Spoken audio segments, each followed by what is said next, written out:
Shumë baballar me sjelljet e tyne, me fjalët e tyne të këqija, me sjelljet e tyne të pavend, u avështërsojnë martesën fëmijëve tyre.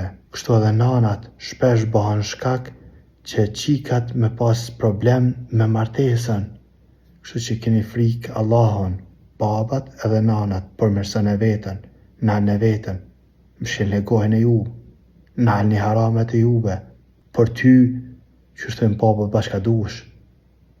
Mos ja bashkërën e vladve tu, se nuk të kanë faj kur gja ata që ti e ke mush vetën me harame, e ke mush vetën, nuk e kontrollon gjuhën tane, marrë me qëtin në familje dikon, nuk din me rujt gjuhën tane, nuk din me rujt nderin tanë, shkreton ka cilesh, kështu që nale vetën, nëse zëdhimet vetja të kujdes për vladve tu. Ti edhe une edhe krejt e din që baballarët kanë herë u a bojnë sherën fëmijëve, edhe nanat, me përgojimet e tyne, me muhabetet e tyne të paventa, me thashethanat e tyne, u a vështërsojnë martesën e vladve tyne. Kështu që keni frikë Allahun, e lutni Allahun azza wa jalla na bashku të tanë në hajër.